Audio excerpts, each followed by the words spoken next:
अस्सलाम वालेकुम। और दोस्तों कैसे हैं आप? मैं अब्दुल रहमान सैफ। दोस्तों आज मैं आपकी मुलाकात एक ऐसी शख्सियत से कराने जा रहा हूं जिसका ताल्लुक़ देवबंद से है।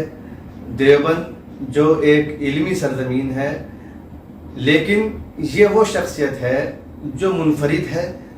और इनका इनफराद ये है कि अब तक आपने देवबंद की जितनी भी इल्मी शख्सियात का नाम सुना है या उनके बारे में पढ़ा है या उनको देखा है, वो सब उलमा हजरात हैं और मर्द हजरात हैं। तो आज हमारे सामने देवबंद की बेटी मौजूद है हमारे साथ। मैं उनसे आपका तारुफ कराऊंगा। आधी सदी के करीब उनका तदरीसी दौर है और तदरीसी खिदमात हैं उनकी। वो एक एजुकेशनिस्ट हैं, माहिर तालीम हैं और बहुत सी खूबियों की मालिक हैं। देवबंद से वो दूर रहीं, तकरीबन 45 साल उन्होंने पढ़ाया है। अब वो रिटायर्ड होने के बाद देवबंद वापस आई हैं, आज हमारे साथ हैं। CBSE बोर्ड से आज भी एक्टिवली वो कनेक्टेड हैं। बेटी हैं वो मौलाना आमिर उस्मानी साहब की और नाम है उनका बुशरा रानी। तो आइए आपसे मुलाकात कराता हूँ बुशरा रानी साहिबा की। तो अस्सलाम वालेकुम बुशरा मैम। सलाम अब्दुल रहमान। आप सबसे पहले तो मैं तुम्हारा शुक्रिया अदा करूँ, इतने भारी भारी अल्फाज तुमने पहले ही बोल दिए इंट्रोडक्शन में, तो जिससे मेरा शायद काम और मुश्किल हो गया कि मैं कैसे साबित करूं कि मैं कुछ इनफरादी शख्सियत की मालिक हूं। अल्लाह मियाँ, ये तो मैं तुम्हें इतना ही बता सकती हूँ कि अल्लाह की रहमत है सबसे बड़ी, मेरी माँ की दुआएं और शायद नसीब कि हाँ, मुझे एजुकेशन में शुरू से ही ऐसे ब्रेक मिले कि मैंने मुल्क के बहुत बड़े बड़े माया नाज इंस्टीट्यूट्स में, बड़े बड़े इंडस्ट्रियल हाउसेस में, बड़े बड़े कॉरपोरेट हाउसेस से मुंसलिक स्कूलों में काम किया। और उनमें भी मैंने सिर्फ डे स्कूल में नहीं बल्कि डे बोर्डिंग में किया, रेजिडेंशियल स्कूलों में किया, purely English medium public schools में किया और कैंपस स्कूल्स में किया। तो कैंपस में काम करने से मुझे ये फ़ायदा हुआ कि मैं अपने स्टूडेंट्स के साथ 24/7 रह सकती थी और मुझे वो मौके मिले कि मैं सिर्फ क्लासरूम पढ़ाई ना कराऊं बल्कि बच्चों का overall development, personality development, English communication और कॉन्फिडेंस बिल्डिंग के लिए बहुत एक्स्ट्रा काम कर सकूं। तो ये चीज़ें मैं समझती हूँ कि ये तकदीर ने मुझे दी और मैंने इनको ईमानदारी से पूरा किया। बेशक इसमें आपकी अपनी मेहनत भी है। हाँ, देखिए, मेहनत के बगैर तो कुछ मिलता राहत नहीं है है। ही नहीं जी।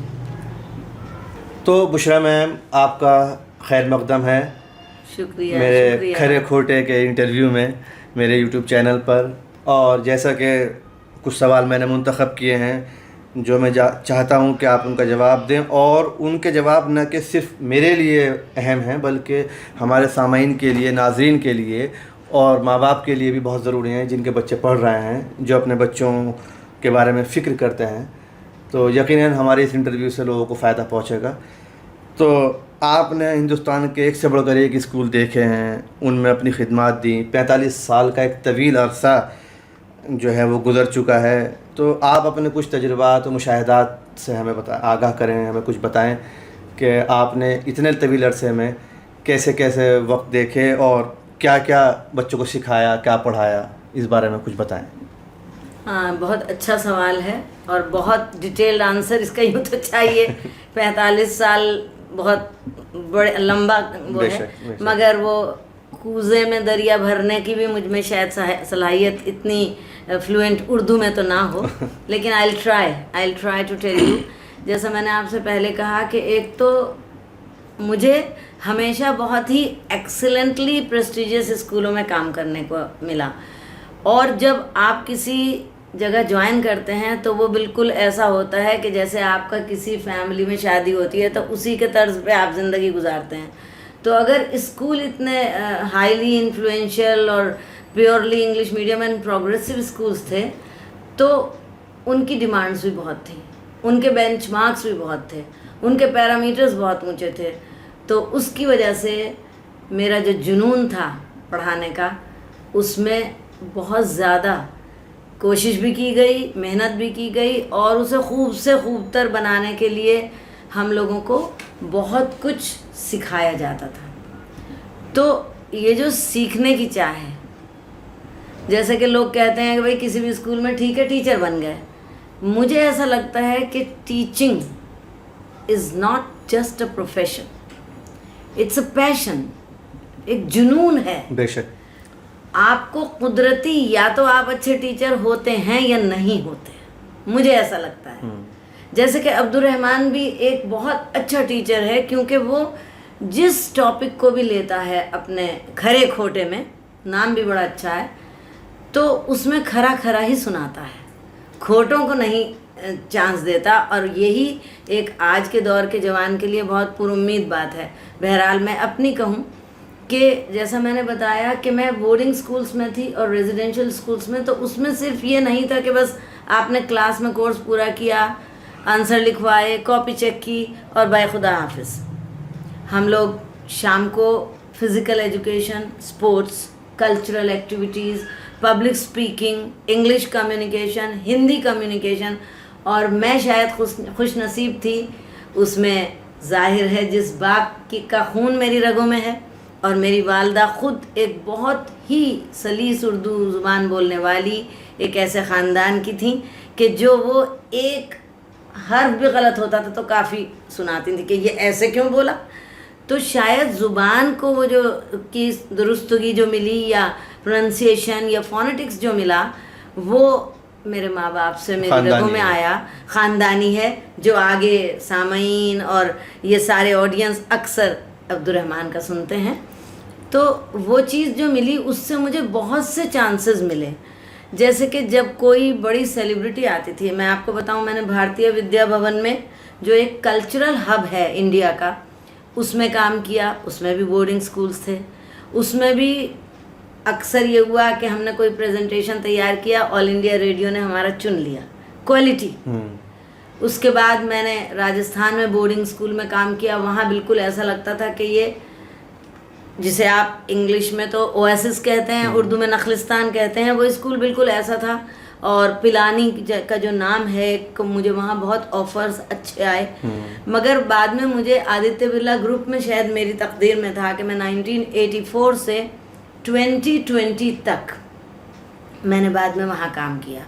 और वो जगह ऐसी थी कि जहाँ मुल्क के top celebrities, industrialist, film stars, theatre artist और एजुकेशनिस्ट आते थे। और जब हमें उनके साथ स्टेज प्रेजेंटेशंस वगैरह करने होते थे, तो वो हमारी भी ट्रेनिंग थी। उसके अलावा मैंने आदित्य बिरला ग्रुप में सबसे बड़ी चीज़ जो खुद सीखी, और जो मैं चाहती हूँ कि आज के टीचर्स सीखें, सीखना मैंने सीखा। बेशक। क्योंकि learning begins with the cradle and ends with grave. पालने में जो माँ ने सिखाया वो आज मैं याद कर रही हूँ इस वक्त, और जो मरते दम तक कल मैंने सिखा दिया तो फिर वो आ गया दूसरी दुनिया में। बिल्कुल। तो मुझे ये शौक़ जो था, तो हम लोग हर साल हमारा इंटरनेशनल लेवल का कॉन्फ्रेंस ऑफ प्रिंसिपल्स होता था, जिसमें हमारे chief education adviser doctor Ganguly, जो कि देहरादून बेस्ड थे, पूरे मुल्क के 52 स्कूलों के प्रिंसिपल्स की वहाँ ट्रेनिंग होती थी। और हम यकीन करें, मेरे ऑडियंस और उनमें अगर मेरे स्टूडेंट्स हैं, मेरे कलीग्स हैं, वो जानते हैं, बच्चों की तरह हम हर क्लास अटेंड करते थे। जबकि फैकल्टी आके कहता था, आप लोग प्रिंसिपल्स हैं, इतने लोगों को पढ़ाते हैं, टीचर्स को हर वक्त खड़ा रखते हैं, आपको क्या सिखाएं। लेकिन उन्होंने भी हमें सिखाया। तो मैं यही आपको बताना चाहती हूँ कि मैं सीख के आई और आज भी सीख रही हूँ। आज मैंने बहुत सी टेक्निकलिटीज़ सीखी, इस कैमरे की, इस चीज़ की कैसे वो, हालांकि पूरी ज़िंदगी सिखाया बच्चों को voice modulation, confidence, pause, effect, लेकिन आज भी मैंने ये सीखा। तो शायद मेरी कामयाबी और अल्लाह के करम का यही राज था कि अल्लाह ने मेरे दिल के सच्चे इरादे और उस सच्ची कोशिशों को देखा कि what ever I preached I practised. मेरे स्टूडेंट्स को पता था कि इनके साथ कोई कॉम्प्रोमाइज़ क्वालिटी में नहीं होगा, गलत है तो ये काटेंगी और सही है तो नंबर देंगी। तो ये थोड़ा सा मेरे टीचिंग स्टाइल का आपको बिल्कुल सही है। और हकीकत है इंसान सीखने के लिए ही पैदा हुआ है, जब तक सीखता रहेगा तब तक कामयाब है। बस जिस दिन सीखना छोड़ देगा उसी दिन फेलियर। वही जिसे कहते हैं स्टेग्नेशन, जो बिल्कुल। मुंजमद पानी हो जाता है तो सड़ता है। तो जिस दिन हमने, और एक बहुत अच्छी कहावत है इंग्लिश की जो कि मैं हमेशा जिस भी जगह होती हूँ, चाहे मैं, देखिए मेरा career as a teacher of English शुरू हुआ, धीरे धीरे मैं इंग्लिश की HOD बनी, उसके बाद फिर मुझे ऑफिशिएट करने को प्रिंसिपल, वाइस प्रिंसिपल, और उसके बाद फिर मेरा इतना अच्छा प्रमोशन हुआ कि मुझे ऐसे ऐसे स्कूलों में भेजा जाता था जहाँ प्रॉब्लम्स बहुत होती थी और जाके सेट करना। तो I really enjoyed that work. सीधा सीधा काम है तो कोई भी कर लेगा, बिल्कुल। लेकिन जहाँ टेढ़े काम है, टेढ़े स्टूडेंट्स, टेढ़े टीचर्स, वहाँ हम काम करेंगे। तो वही मुझे, मैंने आपको जैसे बताया, वो शेर है ना मौलाना आमिर उस्मानी साहब का, जी, ये कदम कदम बलाएं, ये सवाद कुएं जाना, वो यहीं से लौट जाए जिसे जिंदगी हो प्यारी। तो अगर हमें क्लास में जाने में कॉन्फिडेंस नहीं है तो हम टीचर क्या बनेंगे? और कॉन्फिडेंस कब आएगा? जब हम अपना सबक सही तैयार करके जाएंगे, बेशक, जो शायद आज कम हो रहा है, बहुत कम होगा। अच्छा, आज के माहौल में लड़कियों को कितनी और कैसी तालीम हासिल करनी चाहिए, इस बारे में आप रोशनी डालिए। बड़ा इंटेलिजेंट क्वेश्चन है। आपने 2 लफ्ज कहना, कितनी और कैसी। पहले कितनी बताऊं? बिल्कुल बिल्कुल। देखो, जो लोग तालीम को as a commodity, as a चीज़ लेते हैं, उनके लिए कितनी बताऊं, लेकिन मेरे हिसाब से तो तालीम एक नूर है, एक रोशनी है। इस्लाम में भी है, अल्लमल इंसान अमा लम यालम, और जिसमें हमारी किताब का पहला लफ्ज़ है इक़रा, पढ़। तो पढ़ना, लेकिन कितनी चाहिए लड़कियों को? ये है कि लड़की जब पढ़ती है तो पूरे एक ख़ानदान को, एक नस्ल को रोशनी देती है। लड़के भी पढ़ते हैं तो घर में अच्छा चूल्हा जलता है। लेकिन कितनी का मतलब यह है कि लड़कियों को ये क्लियर होना चाहिए कि I want to be a teacher, I want to be a doctor, I want to be an engineer, I want to be a beauty parlour runner, कुछ भी हो तो उसके हिसाब से पढ़ें। देखिए, अगर आप बहुत अच्छी स्टूडेंट्स हैं तो आप क्लास 10th करके JTC BTC ट्रेनिंग करें, जूनियर टीचर बने, your children will love you. मैं ये मानती हूँ कि सबसे छोटे लेवल पे सबसे अच्छे टीचर्स आने चाहिए, क्योंकि बुनियाद ही वहाँ से है। बिल्कुल सही बात है। तो छोटे, आप 10th पढ़िए, 12th पढ़िए, आप जूनियर टीचर्स ट्रेनिंग करिए, नर्सरी ट्रेनिंग करिए, मॉन्टेसरी करिए, आप बेस्ट ऑफ बेस्ट टीचर्स बनिए, लेकिन वहाँ भी जुनून होना चाहिए। You should love those kids. अगर आपको ग्रेजुएशन करना है, BA BSc BCom कुछ भी किया, उसके बाद आप B.Ed कीजिए। मैं पर्सनली ये समझती हूँ कि B.Ed के बगैर भी एक्सीलेंट टीचर्स होते हैं, बहुत लड़कियाँ बिना ट्रेनिंग के करती हैं। हमें खुद B.Ed में प्रिंसिपल JV जैन कॉलेज के मंगल की वो रूपचंद जैन थे, उन्होंने कहा था भाई इस लड़की ने टॉप किया था MM में, तो ये B.Ed क्यों नहीं करती? हमें बुलाया था, हमारे ज़माने में मेरिट पे होता था, तो हम चले गए। लेकिन B.Ed करने से एक आपको टेक्निकल प्रोफेशनल सर्टिफिकेट मिल जाता है कि अब आप पढ़ा सकती हैं। आपकी तनख्वाह कोई नहीं मार सकता, आपको 2 नंबरी ग्रेड नहीं दे सकता, क्योंकि आप B.Ed हैं। अगर आप उससे भी ज़्यादा पढ़ना चाहती हैं, आप मास्टर्स करें, आप इंटरमीडिएट कॉलेज को पढ़ाएं, उसी में B.Ed करें, आपको उसमें तब कोई रोक नहीं सकेगा। अगर आपको उससे भी ज़्यादा जानना है, आप MPhil करें, M.Ed करें, PhD करें, प्रोफेसर बने, डिग्री कॉलेज में बने, यूनिवर्सिटी में बने, तो इसका कोई अंत नहीं है। वहाँ जाके भी आप और पढ़ती रहें। बिल्कुल। तो कितनी, तो ये हो गई। और कैसी एक बहुत टेढ़ा सवाल है, क्योंकि कैसी आजकल नहीं है, जैसी होनी चाहिए जी। बस पढ़ लिया। मुझसे अक्सर यहाँ पे भी टीचर्स और वहाँ भी, मैडम हमने सोशियोलॉजी में भी MA कर लिया, इकोनॉमिक्स में भी कर लिया, हमने इंग्लिश में भी कर लिया। बेचारा इंग्लिश का तो MA इतना ज़्यादा पॉपुलर है without knowing any English. 5 questions रट के सुबह को आप एग्ज़ाम दें, that is not any subject, और फिर उसमें आप कहलाएं मास्टर ऑफ दिस MA, तो वो चीज़ कैसी हो? आप कम पढ़ें, आप उसे गुनें, आप कंसेप्ट क्लियर करें, आप कंसेप्ट से अप्लाई करें उस नॉलेज को। बिल्कुल। मैं आपको बताऊं, अगर प्राइवेट भी कोई बच्ची पढ़ी है और उसने इतना समझ के पढ़ा है, she will be the best of teachers. तो कैसी का तो कोई हद नहीं है। इसलिए आपके मेरे ख्याल में सवाल का जवाब पूरा हुआ। बिल्कुल पूरा कितनी और कैसी। बिल्कुल बिल्कुल नहीं, बहुत अच्छी बात आपने कही। और हकीकत भी यही है कि लड़की हो या लड़के हों, ख़ास तौर से उनको अपना कॉन्सेप्ट क्लियर रखना चाहिए। जो बनना है उसी के मुताबिक एजुकेशन की तरफ जाएं, वही पढ़ें। अब शौक़ तो है उसे आर्ट का, ले ली उसने कॉमर्स।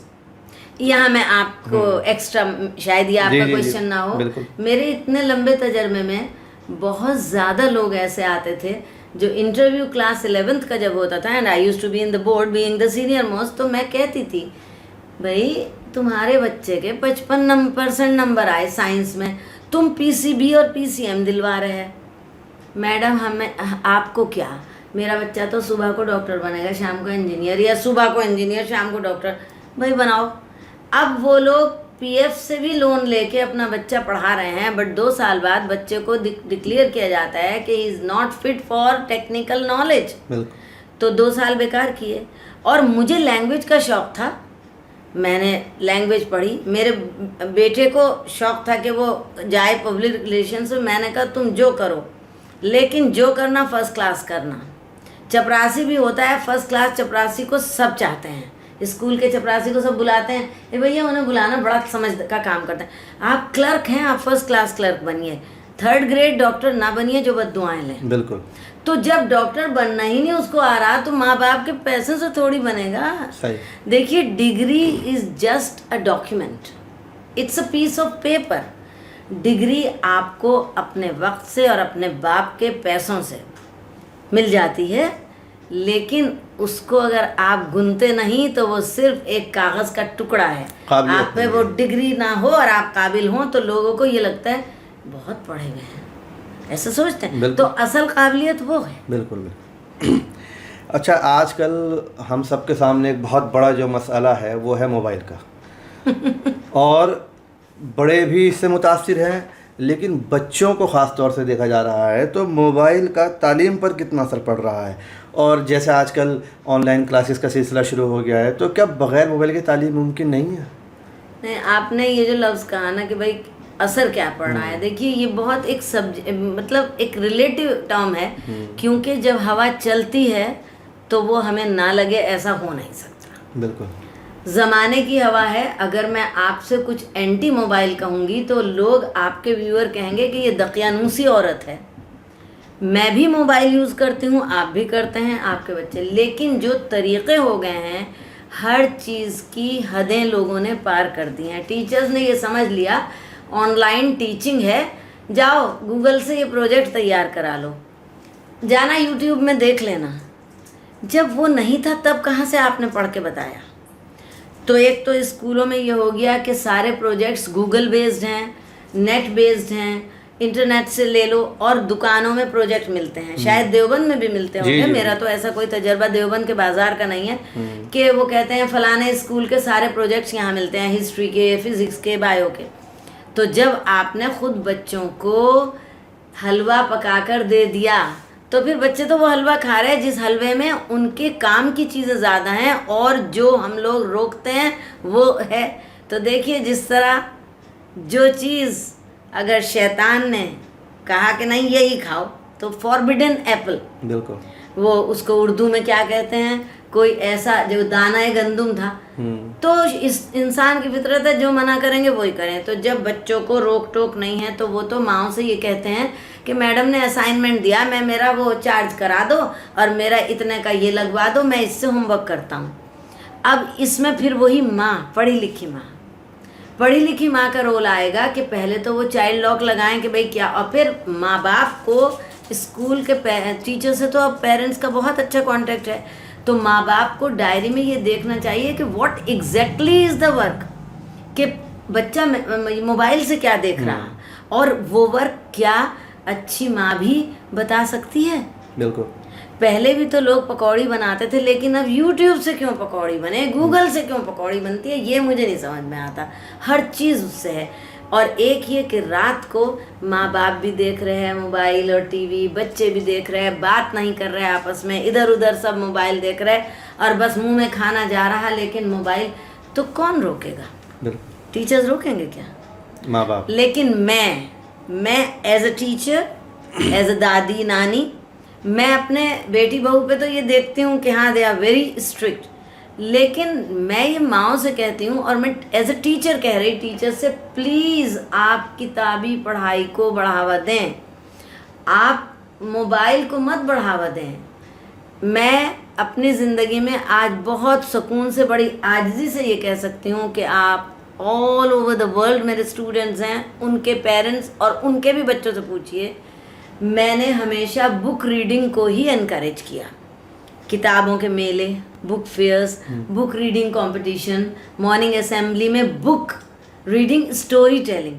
तो वो जो किताब की खुशबू कागज़ की, वो जो पन्ने पलटने का एक अलग सा जॉय है, वो ख़त्म हो गया। बिल्कुल। टैब में पढ़ रहे हैं, इसमें आ रही किताब, किंडल में आ रहा है। तो स्कूलों को एनकरेज करना चाहिए बुक रीडिंग।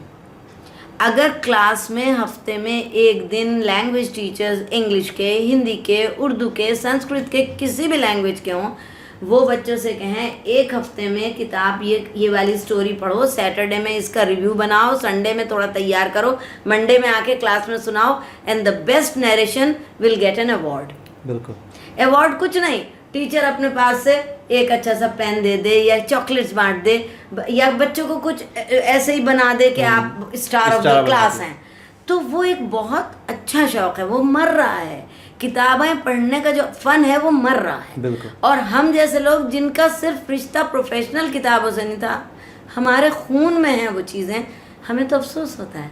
लेकिन मैं फिर भी ये समझती हूँ कि इस तरह स्कूलों में एनकरेज होगा। मैंने शुरू भी किया था बहुत स्कूलों में, तो मेरे पेरेंट्स ने कहा मैडम हमारे लिए जो आपने कंपटीशन किए वो बहुत उम्दा लगे, और कई मदर्स तो होमवर्क करके आती थी। मैंने जस्ट फॉर मॉम एक कॉन्सेप्ट बनाया था, आपको ये ऑफ द मतलब क्वेश्चन है आपके। जब इंग्लिश कम्युनिकेशन 30 साल पहले शुरू हुआ था, तो लोगों ने कहा बच्चे इंग्लिश पढ़ते नहीं, कहते हैं मैडम कहती हैं कुछ भी आएगा, कोई भी स्टोरी देंगे, अनसीन पैसेज, लेकिन वो कुछ भी कुछ नहीं होता, वो भी अंग्रेज़ी जानने से ही आएगा। बिल्कुल। तो फिर मेरे पास बहुत से पेरेंट्स आए और मुझे प्रिंसिपल ने ये कहा कि इन लोगों का कैसे इलाज हो, भाई आपके सब्जेक्ट का है, आप बताइए। मैंने कहा अगर मैं आपको समझाऊं कि कैसे आप घर में पढ़ाएं तो क्या आप मानेंगी? तो mothers were very keen and very positive, और आप यकीन नहीं करें, आई एम सो लकी कि मुझे ऐसी मदर्स मिली, कुछ उनमें से बिल्कुल घरेलू पढ़ाई वाली थी, लेकिन कहने लगी मैडम जो आपने बताया मैं वैसे ही लेके बैठी, और मेरा बच्चा कर रहा है, और मेरे बच्चे इंग्लिश अनसीन भी लिख रहे हैं और बोल भी रहे हैं। तो तब तो मोबाइल नहीं था। तो मेरे ख्याल में ये एक बहुत ही टेक्निकल पॉइंट है। आप अपने खरे खोटे के थ्रू स्कूलों में ये बताइए कि एक रेगुलर प्रोग्राम बनाएं कि जिसमें बुक रीडिंग की एक इतनी बड़ी एक्टिविटी हो, साल में बुक फेयर लगाएं, मंथ में एक कंपटीशन करें, बिल्कुल, इंटर स्कूल कॉम्पिटिशन्स करें, असेंबली में बच्चों को बुलाएं और असेंबली में बच्चों से स्टोरी सुनवाएं, तो उनका शौक बढ़ेगा। सही बात। तो और मोबाइल को चेक करें, कम करें मोबाइल। बिल्कुल बिल्कुल। स्कूल की आपने बात की और देवबंद के स्कूल की बात की आपने, तो मुझे याद आया है कि देवबंद वापस जब आप आई थी तो एक स्कूल को आपने ज्वाइन किया था चीफ ऑफ एडवाइज़र की हैसियत से, तो लेकिन बहुत जल्द वहाँ से सुना फिर आपके अलहदगी हो गई, तो उस बारे में कुछ बताएं।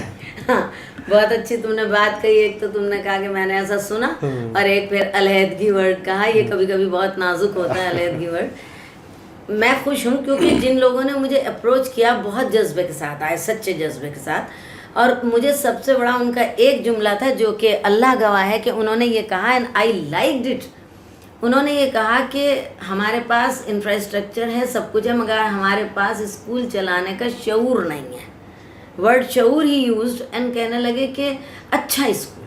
तो देखिए अब्दुर्रहमान, काम करना और अच्छा काम करना, इन दोनों में ज़मीन आसमान का फ़र्क है। Doing things and doing things well. बिल्कुल।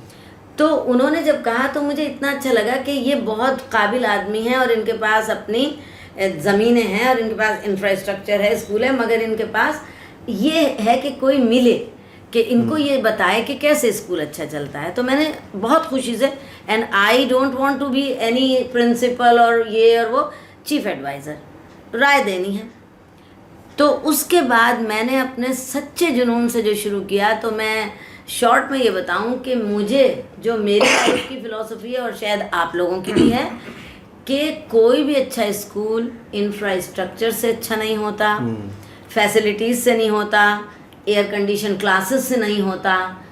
स्कूल अच्छा होता है एक्सीलेंट टीचर्स से। एक एक्सीलेंट टीचर, मैं नाम नहीं लूँगी, मगर मैं देवबंद के एक बहुत पुराने टीचर्स को अल्लाह उन्हें जन्नत में जगह दे, इतनी इज्जत करती हूँ कि मैंने नहीं उनसे पढ़ा, मेरे बाप, मेरे चचा, मेरे खालू, मेरे मामू उनसे पढ़ते थे मैथ्स, और वो उनके जाने के बाद भी उनकी इज्जत करते थे। क्यों? क्योंकि वो एक्सीलेंट टीचर थे, उनका कंसेप्ट क्लियर था, उनके पढ़ाए हुए लोग मैथ्स में धुरंधर होते थे। तो मैं जब वहाँ गई तो मुझे सबसे पहले ये लगा कि बहुत मेरा अच्छा ऑफिस बनाया गया, बहुत अच्छी सब सहूलतें हैं, मैं बहुत कंफर्ट में काम कर रही वहाँ। लेकिन जब मैंने देखा कि unfortunately teachers they are working in an English medium school without knowing any correct English. बहुत रूड ये स्टेटमेंट मेरा है, शायद आप भी कहेंगे बहुत ही ज़्यादा ये साफ गो हैं, लेकिन अगर आप क्लास 8th को पढ़ा रहे हैं, आपको 12th तक की अंग्रेजी ग्रामर और लिटरेचर आना चाहिए, तब आप 8th को पढ़ाएं। बिल्कुल। आप 5th को पढ़ा रहे हैं तो आपको 8th और 10th तक आना चाहिए। इसलिए बीए के बाद बीएड होता है जो 10th तक पढ़ाते हैं, ताकि आप ग्रेजुएट हों कि आप 10th तक पढ़ा सकें। तो जब मैंने देखा कि वो लोग बहुत पुअर थे इसमें, तो मैंने चाहा कि कोई बात नहीं, कोई उम्र नहीं होती सीखने की, और हर लड़की जब नई देवबंद से ही एग्ज़ाम दे के पास होके आई है तो उसको तो बहुत सीखना है। तो मैंने ये ऑफ़र दी थी। मैंने क्लास के बीच में कभी कभी जैसे सैटरडे संडे भी 3-3 4-4 घंटे नॉन स्टॉप ट्रेनिंग सेशंस लिए, और फिर मैंने कहा कि ये नहीं होगा, क्योंकि तब ये कहा कि भाई ये 2 बजे तक लेती हैं, ये 3 बजे तक टीचर्स को पढ़ाती रहती हैं, तो ये बताइए स्कूल के बीच में क्लास चलते हुए कैसे बताऊँ मैं, वो तो स्कूल डिस्टर्ब हो रहा है।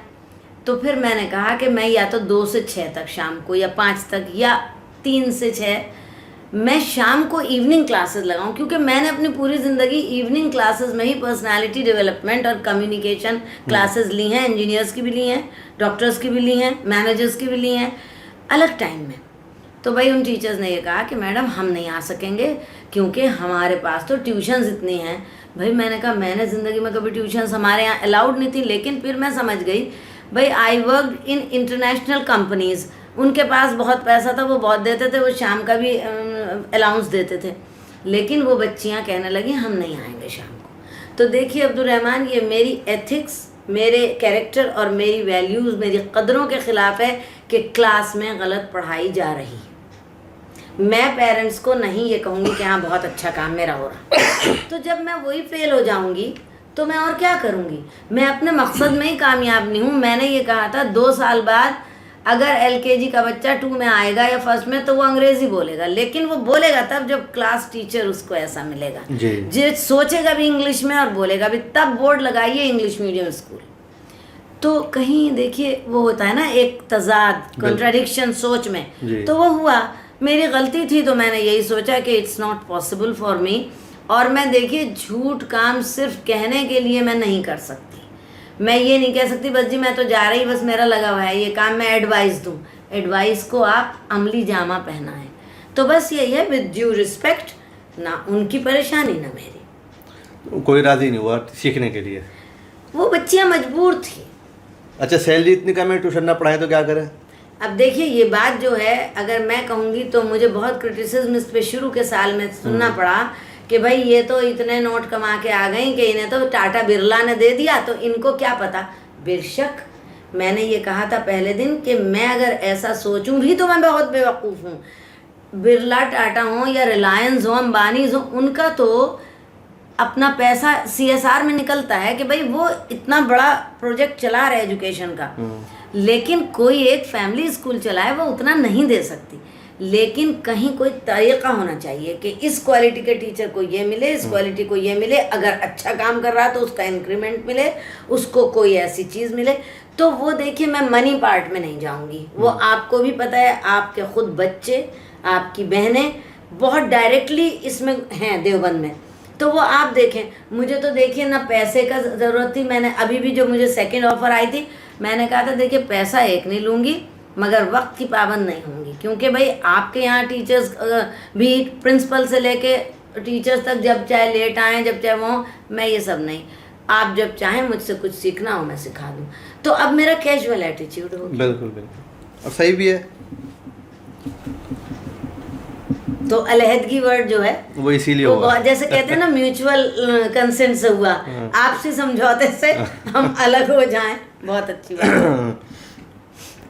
ये बात तो खैर सही है, आपने अपनी तरफ से जो कोशिश की उसे चलाने की, बहुत कम वक्त में, और वो नहीं हो सकी सेटिंग, कोई बात नहीं, ठीक है, अलहदगी हुई और अपना आप वो अपने घर खुश, आप अपने घर खुश। नहीं अब्दुल-रहमान, यहाँ पे मैं ये जोड़ना ज़रूर चाहूँगी कि कोई भी बड़ा चेंज ओवरनाइट नहीं होता। बिल्कुल नहीं होता। जो भी अच्छे काम होते हैं उनके लिए बीज बोने से लेके फसल काटने तक बहुत लंबा टाइम होता है। बहुत लंबा। हमने भी हमारे घर में, हमारी माँ तो अंग्रेजी नहीं बोलती थी, हमारे घर वाले नहीं बोलते थे, लेकिन we learn from teachers and we learn through long life. बिल्कुल। तो इसी तरह वो टीचर्स, वो स्टूडेंट्स एक दिन में नहीं सीख सकते। और मुझे ये खुशी है कि अल्लाह ने मुझे बहुत लंबे लंबे इनिंग्स खेलने को दी ना किसी भी स्कूल में, तो वहाँ 5 साल के बाद लोगों को लगने लगता है कि हाँ ये फ़र्क।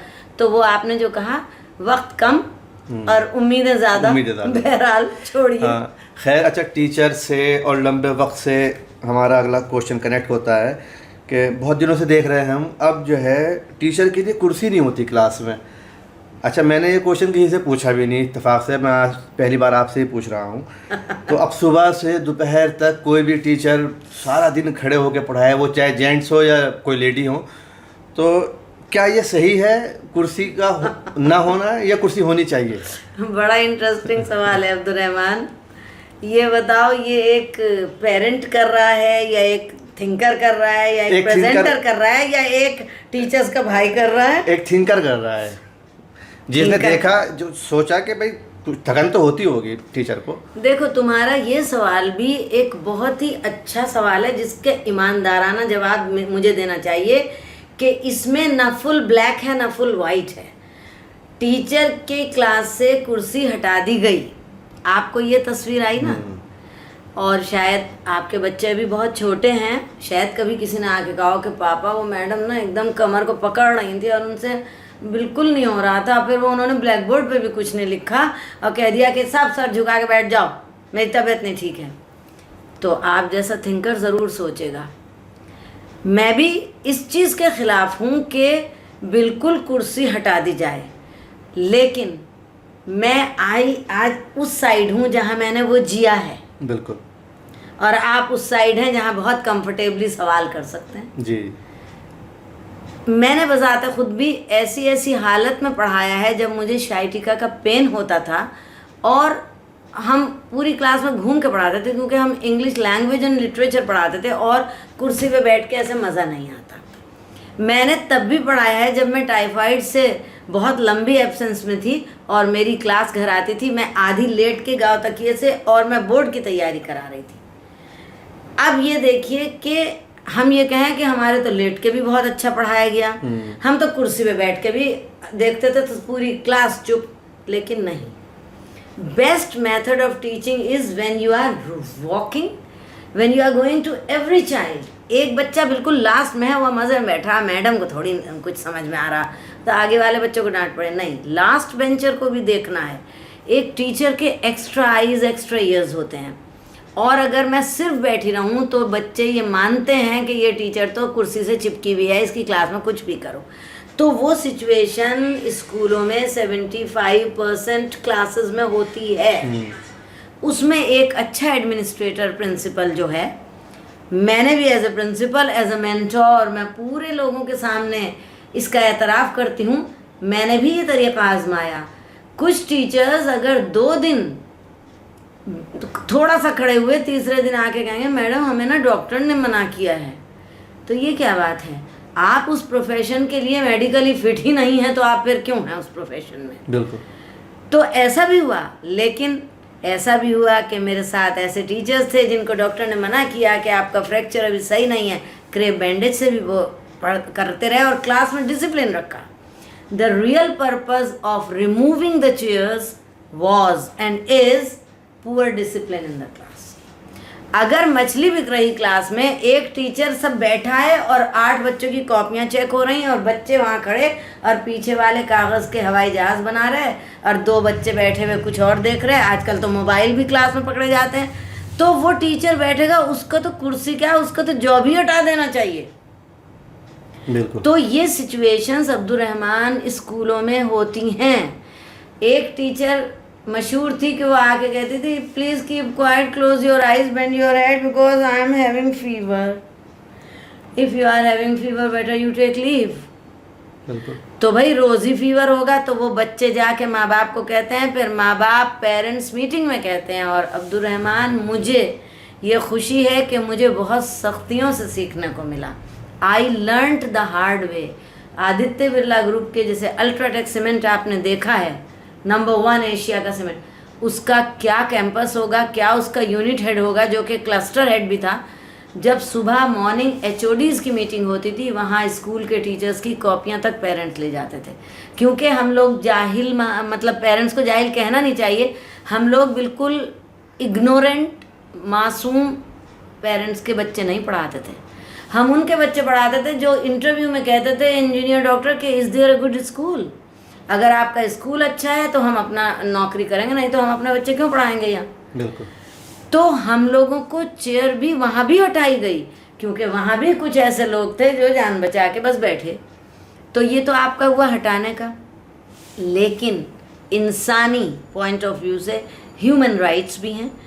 मेरे साथ बहुत से ऐसे टीचर्स भी थे जो लेडी टीचर जो प्रेग्नेंट हैं, जिनसे बहुत ज़्यादा चलन जा रहा, आई गिव देम परमिशन कि आप बैठ के पढ़ाइए। जो टीचर्स कहते थे हमें मॉर्निंग सिकनेस होती है, फर्स्ट पीरियड में आप बैठ जाइए, उनके पीरियड्स ऐसे 2 के बाद 1 फ्री कर दो कि जाके बैठ जाएं। 40-40 80 मिनट में 60 मिनट आपने बैठ गए, 20 मिनट में खड़े होकर बोर्ड पे लिखा, उसके बाद जाके आप 40 मिनट रेस्ट कर लीजिए, वो भी है। तो ये जो डिपेंड करता है ना, CBSE तो बहुत सी रूलिंग्स देती है, लेकिन उन रूलिंग्स को कैसे स्कूलों में अप्लाई करें, it depends on the principal, the head of the school.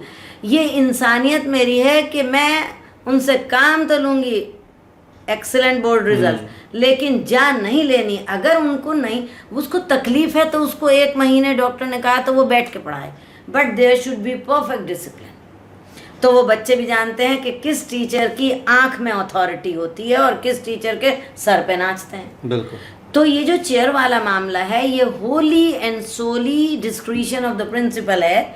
और मैंने ये भी देखा है कि 4 को अगर अलाउ किया तो 8 और आते हैं, मैडम उनको तो अलाउ कर दिया, हमको क्यों नहीं। आप मेडिकल सर्टिफिकेट लाइए, आप अपना सब, हमें पता है इतना नहीं कुर्सी पे बैठता है आदमी अंधा के उसे ये नहीं पता कि ये बनावटी है कुछ। हम स्टूडेंट्स को देखते हैं, आप देखिए जिस दिन बच्चे का दिल नहीं होता जाने का, पेट में दर्द, कहाँ से आप डिफाइन करेंगे पेट दर्द।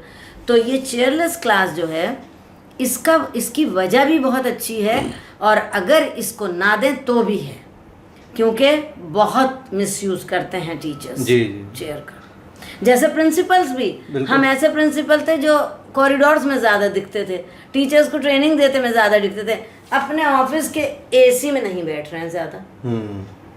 तो ये तो आप पे डिपेंड करता है कि आप दी हुई सहूलत को कितना यूज़ कर रहे हैं और कितना मिसयूज और एब्यूज कर रहे हैं। बिल्कुल। तो मुझे लगता है शायद आपको कुछ हालात ऐसे पैदा किए हैं टीचरों ने, जिसकी वजह से रूल भी बनाना पड़ा और कुर्सी हटानी पड़ी। देखिए, मैं खुश नसीब हूँ, मैं टीचर हूँ और मुझे फ़ख्र भी है बिल्कुल आजिज़ी के साथ के मैंने पूरी ईमानदारी से अपना जॉब किया। लोगों ने मुझे बहुत strict dreaded teacher I was, उस कॉरिडोर से उस कॉरिडोर में दौड़ते थे लड़के, लेकिन I was the most lovable and adorable teacher. क्योंकि जब पिकनिक जाएंगे, जब कहीं फन में जाएंगे तो बुशरा मैडम जाएंगी, तो आप ईमानदारी से लाइन ऑफ कंट्रोल खींचिए, चाहे वो मोबाइल का यूज़ हो, चाहे वो कुर्सी का यूज़ हो, चाहे वो बच्चों के साथ मोहब्बत का यूज़ हो।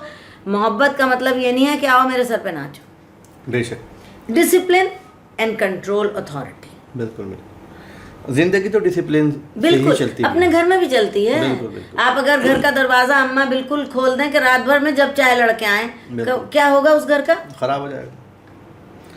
बिल्कुल सही बात है।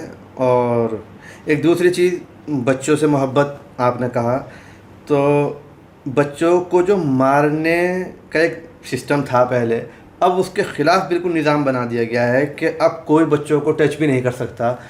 इसके बारे में आपकी क्या राय है? बहुत अच्छा लग रहा है। अब्दुर्रहमान के सवाल बहुत गैर जानिबदार हैं और अब्दुर्रहमान बिल्कुल सेफ डिस्टेंस पे खड़े हैं और ऐसे ऐसे सवाल पूछ रहे हैं कि इनका तो कोई लेना देना ही नहीं उससे। मगर मैं खुद पर्सनली कॉर्पोरल पनिशमेंट या मारपीट के बहुत ख़िलाफ़ हूँ, लेकिन फिर मैं वही कहूँगी कि वक्त बदला, सदी बदली, फ़िज़ा बदली, हवा बदली। अब तो टीचर ही ना पीटे किसी दिन तो बहुत शुक्रिया अल्लाह का। बिल्कुल। क्योंकि टीचर अगर कुछ बोल दे तो उसके लिए FIR भी हो जाती है, इज्जत तक का दावा भी हो जाता है, ईगो भी हर्ट हो जाते हैं बच्चों के। लेकिन सुप्रीम कोर्ट की रूलिंग है कि मारना इज़ बैंड।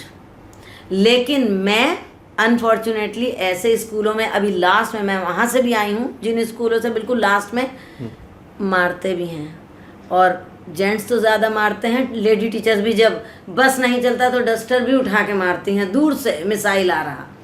अगर कभी लग गया किसी ऐसी वैसी जगह तो वो फिर फंसते हैं। बहरहाल मारपीट भी वही वजह है जो चेयर की थी। It is in your eyes, authority is in your eyes. मुझे बहुत पहले का याद है कि मेरा एक बहुत लंबा स्टूडेंट था, वो चश्मा लगाता था और 4 दिन हो गए वो डिक्शनरी नहीं उसके बैग में है। And I am not at all going to my office without a dictionary. मेरी क्लास में इंग्लिश लैंग्वेज लिटरेचर की डिक्शनरी होनी चाहिए। उसके 4 दिन हो गए थे, मैंने उसका चश्मा उतारा और एक लगाया, वो मुझसे बहुत लंबा था। मगर वो बच्चा आज भी यूँ कहता है, मैडम वो तो याद है, फिर कभी अंग्रेज़ी सीखने की ज़रूरत नहीं हुई।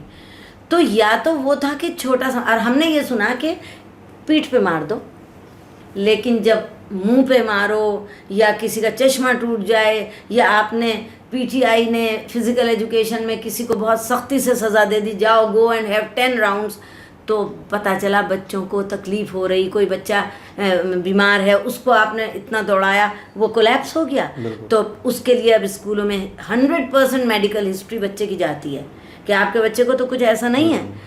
तो मारपीट तो किसी हालत में वही नहीं है, लेकिन सज़ा देना बहुत ज़रूरी है। जैसे कि एक टीचर की सबसे बड़ी सज़ा यह है कि तुमने ये गलत किया, अब तुम 5 टाइम्स इसे लिखो। प्रैक्टिस भी होगी, हैंड राइटिंग भी वो होगी, सीखोगे भी। और कभी कभी आजकल के स्कूलों में भाई इन्हें रोक लो, इनको बस में दूसरे ट्रिप में जाएंगे, ये करेंगे काम, और फिर पेरेंट्स को भी बुलाते हैं। तो मारपीट बजाते खुद मैं बहुत ख़िलाफ़ हूँ, क्योंकि मुझे बहुत कम ऐसा मजबूरी मिली, क्योंकि जब लोग ये कहते थे कि आँखों से डरते हैं तो पीटने की ज़रूरत नहीं। मगर हाँ, जो बहुत पीट रहे हैं उनके ख़िलाफ़ गवर्नमेंट भी एक्शन लेती है। स्कूलों को विदाउट एनी वेटिंग उन्हें टर्मिनेट करने का हक है। तो इसलिए लेकिन ये है कि जैसे वही आपकी बात की आंखों में खौफ होना चाहिए, क्योंकि बच्चे तो शौक से पढ़ते हैं या खौफ से पढ़ते हैं। ये तुमने मेरी अम्मी की ये पोती, तो अम्मी यही कहती थी, बेटा कोई काम ये शौक से या खौफ से। आज मुझे अपनी एक टीचर याद आई, मैं उसका नाम नहीं लूँगी क्योंकि इतने मेरे प्यारे टीचर्स अजीज़ हैं, मैं तुम्हें उसका क्लिप दिखाऊंगी। वो उसने मुझे बोला है ट्रिब्यूट में कि उषा मैडम आप कहती थी ना ये शौक़ से करो या खौफ से करो, जब तुम्हें शौक़ नहीं है तो अब बस मेरे खौफ से कर लो। तो मैं ऐसे कहती थी, क्योंकि हम या नमाज में दिल लगाते हैं या सिर्फ ये है कि अल्लाह माफ़ कर दे, अल्लाह माफ़ कर दे गुनाह, तो शौक़ है या खौफ है? बिल्कुल। हम जैसे गुनाहगारों को तो बस खौफ ही है, अल्लाह शौक़ भी दे दे। तो ये दुनिया में क्या है, ये शुरू ही हमारे जन्म से हुआ है। तो ये चाहे प्रोफेशन में आप इंटरनेशनल पोस्ट पे चले जाएं, रूल्स यही रहेंगे। बिल्कुल। तो पिटाई के बारे में, और खौफ जो है वो पिटाई के डर से ही बच्चा पैदा होता है। आपको मैं बताऊं, there is a difference between fear and terror. जो लफ्ज आजकल हम बहुत टेरर हो गया ना, आतंक। टेरर वो है कि बच्चे आपसे डर के आपकी इज्जत करें, फियर वो है कि बच्चे आपकी रिस्पेक्ट से आपकी इज्जत करें। और अल्हम्दुलिल्लाह बेस्ट टीचर्स जो होते हैं उनको डर से नहीं बल्कि काबिलियत से बच्चे रिस्पेक्ट करते हैं। और जो टीचर कल को जवाब दूंगा और उसे पढ़ना नहीं आ रहा तो वो ये कहेंगे इन्हें आता नहीं, इनका खूब बेवकूफ़ बनाओ, ये भी होता है। तो फिर देखिए मारने की नौबत क्यों आएगी जब आप अपनी पूरी ईमानदारी से लेसन प्लान तैयार करेंगे, फिर आप खुद रिसर्च करके जाएंगे तो बच्चे खुद इज्जत करते हैं। ये अल्हम्दुलिल्लाह मेरा पर्सनल तजर्बा है। बस। बेशक। खैर, बहुत अच्छे आपने जवाब दिए और इससे मेरी भी मालूमात में इजाफ़ा हुआ, यकीनन हमारे नाजरीन जो देख रहे हैं उनको भी फ़ायदा पहुँचेगा। आमीन। अल्लाह से और दुआ है कि ये सबको ये जो आपकी बातें हैं यकीनन कीमती बातें हैं और इंशाल्लाह ज़िंदगी में काम आएंगी। तो अब जो है आपने इतना लंबा अरसा बाहर गुजारा है और ज़िंदगी के नशीब व फराज देखे हैं, तो ज़िंदगी में ऐसे कुछ कोई वक्त जब आपको गम पहुंचा हो, आपको तकलीफ़ हुई हो, दुख हुआ हो, कुछ ऐसा वाक़या कोई टीचिंग से रिलेटेड, कोई ज़िंदगी से रिलेटेड हो या टीचिंग से रिलेटेड हो? ज़िंदगी से रिलेटेड तो देखिए जनरल यही है कि जब इंसान अपने माँ बाप को खोता है, और मेरे वालिद तो एक ऐसे क्रिटिकल मोमेंट पे गए थे कि जब मेरी बेटी जो है, माशाल्लाह मेरी एक बेटी है बड़ी और बेटा छोटा है जो कि अब्रॉड है, वो बाहर है, और बेटी बॉम्बे में, उसके हस्बैंड माँ। तो जब वो सिर्फ 2.5 महीने की थी, वो 26 जनवरी की पैदाइश है और 12 अप्रैल को अब्बी का इंतकाल हुआ, और उन्हें जब पहला हार्ट अटैक हुआ था तो उस दिन वो मुझसे ये कह रहे थे कि भाई मेरे साथ वहाँ चल, दारुल में शायद कोई मुशायरा था और तू बहर से पढ़ना। तो बल्कि मैंने कहा कि अब्दुल्ला भाई तो पढ़ते हैं, फिर आप मुझसे, और मैं कोई इतना छोटा बच्चा छोड़ के जाऊंगी, ऐसे उन्होंने मुझसे कहा था। और तब मैं सो रही थी, मेरी बच्ची इतनी सी थी, और चची फरत ने मुझे हिला के कहा कि उठो, तुम्हारे अब्बी को हार्ट अटैक हुआ है। और उसके बाद फिर वो सारी चीज़ें ऐसे जैसे रोलर कोस्टर राइड है, बिल्कुल आंख झपकते उनको जाना, फिर उनको कहना कि मुझे जाना ही है। चाचा फारूक ने बहुत कहा भाई कौन सी किताब में लिखा आप जाएं, कि नहीं मुझे जाना, एक लंबे सफ़र पे जाना। और फिर उन्होंने देखिए उनकी जो इफ़्फ़त मोहानी ने शायद उसको लिखा भी है। और फिर जब वहाँ से ख़बर आई 12 अप्रैल को, तो I was completely lost and out of my mind. वो ऐसे 2 बड़े सदमे कि आदमी बिल्कुल यूँ खड़ा हुआ देख रहा कि हम कहाँ हैं, बस अल्लाह है। लेकिन अल्लाह ने बहुत साथ दिया, हमेशा साथ दिया।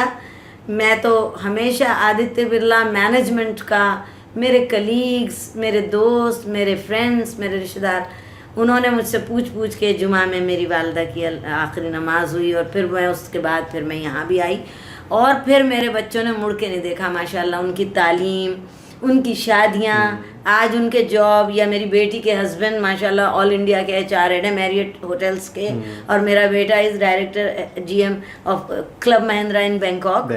तो वो सब अल्लाह ने किया, और मगर मैं करती रही काम। तो वो जो दर्दनाक वो चीज़ें तो शायद आप इनको चाहें तो रखें, चाहें तो ना रखें, मगर टीचिंग से मुताल्लिक जो दुख, जी हाँ वो बताइए, जो गम मुझे होता नहीं था, अब भी होता है। सबसे पहले स्टूडेंट से होता है, जब सिर्फ रट के इम्तहान पास करने के लिए नंबर लाते हैं और खुश होते हैं कि 95% आए, जो कि CBSE की एक स्कीम है कि कोई ना फेल हो ना कुछ हो, क्वालिटी का कुछ नहीं। और जब बच्चे इज्जत टीचर्स की नहीं करते। हाँ, मैं सफाई यहाँ देना चाहूँगी कि मैं खुशनसीबी से वो टीचर हूँ कि जो आज भी मेरे स्टूडेंट्स ये सोचते हैं वो टीचर, लेकिन आज बच्चे नहीं करते टीचर्स की इज्जत। बहुत ख़राब ज़ुबान है जब उनका कोई कैरेक्टर, उनका कोई वैल्यू सिस्टम नहीं है, उनकी कदरें नहीं हैं। वो वेस्टर्न कंट्रीज़ को अंधाधुंध नकल कर रहे हैं। वेस्टर्न खाना, वेस्टर्न पहनना, वेस्टर्न म्यूज़िक, वेस्टर्न तरीक़े, वेस्टर्न तर्ज ज़िंदगी। क्या है अंदर से तो हम हिंदुस्तानी हैं, हिंदू मुस्लिम कुछ भी हों, लेकिन हमारे ऊपर उधार का सब चढ़ा, तब मुझे दुख होता है। मुझे टीचर्स का भी दुख होता है, जो टीचर्स सिर्फ वक्त गुजारने के लिए नौकरियां करते हैं और ना तैयारी से जाते हैं, और गलत पढ़ा के भी ये सोचते हैं कौन देख रहा है। वो तो देख रहा है ना, बेशक। अगर हमने गलत पढ़ाया, हमने एक पूरी नस्ल को ख़राब किया, और वो गुनाह है, क्योंकि उसके हमें पैसे मिल रहे हैं। बिल्कुल। मुझे तकलीफ़ उन पेरेंट्स से भी होती है जो बच्चों को ड्रेसेस मंगा के दें, फैशन करवाएं, बर्थडे पार्टी करवाएं और सब कुछ करें, लेकिन फ़ीस स्कूल की वक्त पे ना दें, और ये कहें बड़ा महंगा। देवबंद है ये, यहाँ तो महंगा ही नहीं है, और अगर महंगा है तो उतनी अच्छी पढ़ाई हो।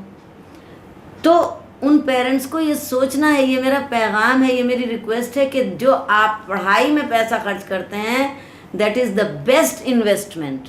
सूद दर सूद वसूल होता है। बच्चा इल्म के नूर से, उसकी रोशनी से एकदम मुज़य्यन होता है, उसको लाइफ में कुछ अच्छा है। आप चाहिए कि आपके बच्चे ऐसा इन्हीं स्कूलों से पढ़ के निकलें कि वो इंटरनेशनल और नेशनल लेवल पे खड़े हों। बिल्कुल। तो मुझे दुख होता है जब कहते हैं मैडम जी इतनी इतनी फीसें दें। भाई फीस वो कहाँ से लाएंगे, स्कूल वाले, उन्हें भी तो आगे टीचर्स अच्छे रखने हैं। सही तो बात वो है। नहीं। और मुझे अफसोस स्कूल के ओनर्स और फाउंडर्स मैनेजर्स से भी होता है जब सिर्फ कह के बोर्ड लगाते हैं इंग्लिश मीडियम पब्लिक स्कूल, और सिर्फ 2% teachers English they can speak English, they can write English, correct English, but 80% teachers can't speak, they can't explain their subject in English, they can't write without mistakes. तो quality कहाँ से होगी? ये चीज़ें मुझे अफसोस देती हैं, मुझे ये गम होते हैं। बस मैं इसलिए अच्छा, गम के बाद अब खुशी के बाद अब खुशी की बात हो जाए ताकि ये है कि बस फिर इंशाल्लाह इसके बाद हम अपना इंटरव्यू ख़त्म करेंगे कि खुशगवार लम्हे ज़िंदगी में जब आपको खुशियाँ मिली हों। खुशगवार लम्हे तो अब्दुल रहमान, सॉरी भाईजान का नाम याद है अब्दुल रहमान इब्न अब्दुल्ला। देखिए 45-46 साल, और मैं अभी भी डायरेक्टली इनडायरेक्टली रिलेटेड हूँ, तो उसमें लम्हे तो इतने थे कि जो वो जुगनुओं की तरह मेरी राहों में चमकते हैं आज भी। वो लम्हे जब मेरा स्टूडेंट ये कहता था मैडम नहीं, हमें दूसरे सेक्शन से निकालिए, उसमें तो वो मैडम पढ़ाएं, आप इसमें पढ़ाती हैं, मैं तो यहाँ पढ़ूँगा। वो लम्हे जब मेरे बच्चे ये कहते थे कि हम तो आंख बंद करके, जब मैंने कोई भी कंपटीशन में भाग लिया तो बच्चे अपने घर में शर्त लगाते थे बुशरा मैडम ने भी लिया है, देखना उन्हीं को मिलेगा। वो जो ट्रस्ट था। फिर जो माँ बाप पकड़ के लाते थे मेरे पास, मैडम इसको 2 महीने पढ़ाइए, इसका एडमिशन मेयो कॉलेज में होगा अजमेर में। और सबसे ज़्यादा खुशी जब होती थी जब मेरे स्टूडेंट्स जो 20 साल पहले जिस मैंने उसको पढ़ाया, 20 साल बाद वो अपने बच्चे को लाई, कहने लगी मैडम यहाँ मेरा ट्रांसफ़र हुआ है और आप यहाँ प्रिंसिपल हैं, मगर सब कह रहे थे आप तो पढ़ाती भी हैं बोर्ड क्लास, मैं उसे शक्तिनगर से यहाँ लाऊंगी। जब वो मुझे आज भी ऑनलाइन कहते हैं मैडम जब ये ग्रामर और लिटरेचर पढ़ते हैं तो लगता है इन्हें आपके पास छोड़ दें, मैंने कहा तुम्हें पढ़ा दिया काफ़ी है, अब तुम इनकी ट्यूशन करो। तो वो लम्हे किसी भी अवार्ड से ज़्यादा अच्छे हैं, वो पल, वो तारीफ किसी भी तारीफ से बड़ी है कि जो बच्चे ऐसे, जब मैनेजमेंट हो या बड़े बड़े सीनियर ऑफिसर्स हों, वो जब कहते हैं कि इन्हें दे दो और भूल जाओ, fill and forget, best results आएंगे। ऐसे मोमेंट थे कि जब गुलजार साहब जैसी हस्ती जो आप सभी उनके फ़ैन होंगे, जब वो आए तो मेरे CEO ने कहा कि नहीं, no one else will conduct the programme, you will be the anchor. और गुलजार साहब बाद में मिलके मुझसे कहने लगे भाई हम उतरवा लें इनके साथ फ़ोटो, आप लोग मेरे साथ उतरवा लें। मैं कुछ नहीं हूँ, मैं तो ज़मीन के खाक हूँ, लेकिन शायद उन्हें लगा हो कि इसमें कहीं कुछ है, मेरे बाप की कुछ, वो जानते नहीं होंगे मगर शायद उनको लगा। तो ये फिर ये तो हो गई जॉब की। फिर मेरी खुशी का वो वक्त आया कि जब मेरा मतलब मुझे 2010 में CBSE ने अचानक नॉमिनेशन भेजा कि आप you are nominated for national award by HRD ministry. मैंने कहा मैंने तो कभी अवार्ड के लिए फाइल भी नहीं किया। बोले नहीं, आपका रिजल्ट 33 ईयर्स से A1 आ रहा बोर्ड का, इंग्लिश का। तो उन्होंने मुझे सितंबर 2010 में for outstanding service in the field of education to society ये नेशनल अवार्ड मिला। वो ये लैंडमार्क हैं, वो अगर जुगनी थे तो ये बहुत बड़े बड़े लाइट्स हैं। और असल अवार्ड वही है कि बगैर मांगे, बगैर कोशिश के। तो आज भी अगर मेरी जो पुरानी फाइल्स हैं, अगर उनमें कोई देखा जाए, मेरा कोई ऐसा सबूत ही नहीं है लेटर कि मुझे CBSE ने ये कहा हो कि with reference to your application I never applied for this. फिर दूसरा, उसी साल मुझे आदित्य बिरला ग्रुप का जो सबसे ऊंचा अवार्ड होता है चेयरमैन्स अवार्ड, उसमें भी मुझे इंडिविजुअल, जो आपने इनफरादी वर्ड कहा था, मेरी तो उर्दू उतनी अच्छी नहीं है, इंडिविजुअल कैटेगरी में एक्सेप्शनल कंट्रीब्यूटर का अवार्ड दिया, जो बहुत ही प्रेस्टिजियस है। तो वो मिला। फिर मुझे 2011 में न्यू दिल्ली में international institute of education and management ने मुझे बेस्ट एजुकेशनिस्ट का अवार्ड में दिया। फिर उसके बाद एक सिलसिला था जो 2012 तक तो मेरा वैसे हो जाना चाहिए था पूरा, वो मतलब एज के हिसाब से, तो उन्होंने मुझे इंटरनेशनल वो दिया। फिर several nominations for the best principal और ये और वो सब होते थे, लेकिन मैं जाती वाती नहीं थी। देखिए वो चीज़ें बहुत हो गई, काम असल है बहरहाल। और उसके बाद एक जो बहुत खुशगवार मुझे प्लेजेंट सरप्राइज़ मिला कि मुझे सीबीएसई ने और आदित्य बिरला ग्रुप यानी गवर्नमेंट एंड प्राइवेट सेक्टर में 5 इयर्स एक्सटेंशन मिला रिटायरमेंट के बाद। जी 12 के बाद उन्होंने लिखा कि in view of your performance, character and health, Allah का करम होता है, उसमें 3 कैटेगरीज होती हैं जो सीबीएसई देखता है कि अगर आपका परफॉर्मेंस अबव एवरेज है तब, और आपकी हेल्थ अल्हम्दुलिल्लाह ठीक है तो आप काम कर रहे हैं, और या फिर आपके साथ कोई ऐसा नाखुशगवार ये तो नहीं है कि आपने टीचिंग में कुछ आपका रिकॉर्ड ख़राब है या आपके ख़िलाफ़ कोई स्कैंडल स्कैम कुछ है, तो अल्हम्दुलिल्लाह उसमें अल्लाह ने मुझे सुरखरू किया और मुझे फिर उन्होंने भी दिया और उन्होंने भी दिया, तो वो 2017 तक चला। और बाद में जो उससे भी एक बड़ा सरप्राइज़ मिला कि जो चेयरमैन की मदर हैं मिसेस राजश्री बिरला, उनका एक बहुत बड़ा स्कूल है, I think that is the biggest and the richest school of Mathura, international level के वहाँ पर सब कुछ है, स्विमिंग पूल हैं, बास्केटबॉल कोर्ट्स हैं, टेनिस कोर्ट्स हैं, क्रिकेट मैदान है, और वहाँ बस हेमा मालिनी तो वहाँ की MLA MP भी हैं मथुरा की, आती रहते हैं बड़े बड़े वो। तो मिसेस बिरला ने कहा कि मैं इनको चाहती हूँ कि ये यहाँ एज मेंटोर आएँ, प्रिंसिपल के उससे तो मैं रिटायर हुई थी, तो वो उन्होंने कहा, और तो फिर 3 साल उन्होंने मुझे वो मौका दिया कि वहाँ पे वाकई मैंने इतना एंजॉय किया, और 4 फील्ड्स में उन्होंने मुझे काम करने को दिया। सबसे पहला था टीचर्स टीचिंग क्वालिटी इम्प्रूवमेंट, दूसरा था डिसिप्लिन, क्योंकि वो ऐसा शहर है और कोई इंडस्ट्री वगैरह से तो जुड़ा हुआ नहीं है, तो आज़ाद पंछी हैं बच्चे, तो वहाँ की प्रॉब्लम थी डिसिप्लिन। तीसरा था इंग्लिश कम्युनिकेशन, क्योंकि वहाँ पैसा बहुत है मथुरा में भाई, बिजनेस और सब है मगर कंट्रोल नहीं है। और चौथा था कल्चरल वैल्यू एडिशन, कि अगर आपके स्कूल में कुछ हो रहा है, स्टेज प्रोग्राम्स हैं, तो आप उसको, तो वहाँ मैंने बहुत एंजॉय किया। वहाँ पे पद्मावत भी स्टेज किया, रज़िया सुल्तान भी किया, नूरजहाँ भी किया, और मैंने स्क्रिप्ट भी लिख के, तो वो बहुत खुश होते थे, और लोग चाहे उर्दू दाँ भी ना हो मगर वो कहते थे ये अच्छा लगता है सुनने। तो वो फिर 2020 हो गई 2017 से, एंड 2020 में व्हेन दिस लॉकडाउन केम, तो बस ये हुआ कि हम हफ्ते में 2 दिन मिलके बैठ के टीचर्स को ऑनलाइन पढ़ाना सिखा दें, टेक्निक सिखा दें, और फिर अपने घर में बैठे रहें। तो वो टाइम था कि जो मुझे बहुत ये लगा कि अब बिल्कुल ही मुंजमद हो गया पानी, मतलब कितना करेगा आदमी। और ऑनलाइन बच्चे भी, आपको मालूम है किस कदर माओ ने भी, बच्चे बिस्तर में बैठे ऑनलाइन क्लास हो रही, सर्दी में खुद कर करके दे रही, ऑनलाइन हो रहा है करेक्शन। तो मुझे लगता था कि इससे तो the very purpose of education is defeated, तालीम की एक मौकरी हो रही है वो, बिल्कुल, और मैं ये मानती हूँ। तो फिर मैंने अपने CEO से रिक्वेस्ट की कि बस अब सर 2020 सितंबर 31 को मैं मतलब मैंने फाइनली क्लोज किया, और मैं यहाँ अक्टूबर में आई थी।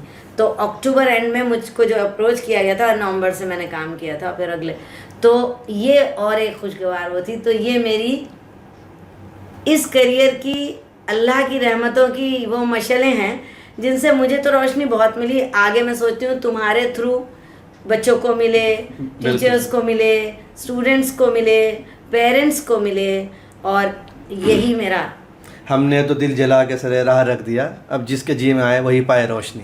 हाँ, और वही देखिए, वो आपने इतनी अच्छी शायरी में कहा कि मैंने सारी ज़िंदगी ये माना कि मैंने इसको ये नहीं समझा कि भाई चलो हम तो बहुत बड़े कुर्बानी कर रहे हैं। That was a joy for me. आज भी मैं क्लास में सबसे ज़्यादा खुश रहती हूँ जब मुझे पढ़ाना होता है, वो चाहे टीचर्स को पढ़ाना हो, चाहे बच्चों को, चाहे अपने साथियों को।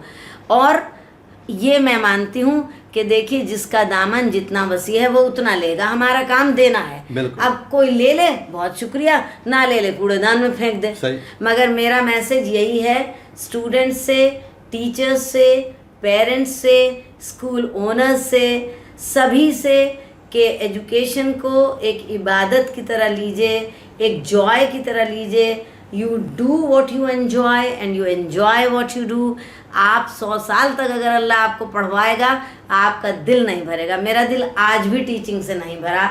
मैं यही दुआ करती हूँ कि अगर मैंने कुछ अच्छा किया हो तो वो आप तक पहुँचे, नस्लों तक पहुँचे, और अगर मैंने कुछ गलत कहा हो, रूड कहा हो, बहुत, मैं क्योंकि बहुत साफ गो हूँ, तो वो आपको कुछ तबीयत पे नागवार हुआ हो तो मुझे माफ़ करें, लेकिन मैंने जो जो अब्दुर्रहमान से शेयर किया वो मैंने अपनी ज़िंदगी के हकीकी तजर्बों से किया है, किताबी उससे नहीं।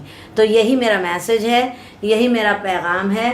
इसी में आप कोई शेयर कर दीजिए कि भाई मेरे अब्बी का शेयर जोड़ दीजिए या अपना जोड़ लीजिए, लेकिन मैं आप लोगों के सामने शेयर नहीं बोलूँ। बहुत अच्छा, माशाल्लाह, बहुत शुक्रिया। आपने बड़ी कीमती बातें बताई और बहुत कीमती वक्त आपने अपना दिया, और इसके लिए हम आपका तहे दिल से शुक्रिया अदा करते हैं। लास्ट में मैं एक बात अगर कहूँ जो कि अदरवाइज ना लें, मुझे अब जितने दिन से अब्दुर्रहमान तुम, हालांकि क्योंकि तुम मेरे ही ख़ानदान के चश्म चिराग हो, लेकिन क्योंकि परदेश में थी तो कभी इतना तो मिला नहीं था। तुम्हारे पास, तुम्हारे काम को देख के, तुम्हारी किताबों को देख के, तुम्हारे यूट्यूब खरे खोटे को देख के मेरी दिली ये तमन्ना है, क्योंकि ये मेरा पहला प्यार है। टीचिंग, रीडिंग, राइटिंग, एडिटिंग, जो भी होता है, प्रूफ रीडिंग, ये सब मेरे पहले प्यार थे। मेरे बच्चों को भी पता है कि उनसे पहले मैं उन्हें ही प्यार करती थी। लेकिन तुम जो कर रहे हो वो आज के दौर में बहुत खूबसूरत काम है, और मैं चाहती हूँ कि और लड़कों को और लड़कियों को भी ये कॉन्फिडेंस आए। They should face the public, they should face the mic, they should speak confidently. और मैं तुम्हारे थ्रू ये कहलाना चाहती हूँ कि एनी टीचर, एनी गर्ल और boy who wants to learn English communication, confidence building, value based education, personality development, I am open for everyone. बहुत अच्छे। अगर मैं किसी लायक हूँ तो मुझसे वतन में इतनी खिदमत करा लीजिए आप। बहुत शुक्रिया, इतना बहुत शुक्रिया। नहीं, ये तो खैर सीखने वालों के लिए एक मौका है, बाकी उनकी अपनी मर्ज़ी, जो सीखना चाहे उसके लिए दरवाजे खुले हुए हैं। बस, बहुत शुक्रिया। तो दोस्तों, आपको हमारा आज का एपिसोड कैसा लगा, अपने कमेंट्स ज़रूर हमें कमेंट बॉक्स में करके बताइएगा। और ये इंटरव्यू यकीनन आपको इसमें बहुत सी ऐसी बातें मिलेंगी जो ज़िंदगी में आपके काम आएंगी। इन्हीं बातों के साथ आपसे विदा होता हूँ। अगली वीडियो तक के लिए इजाज़त दीजिए। खुदा हाफिज़।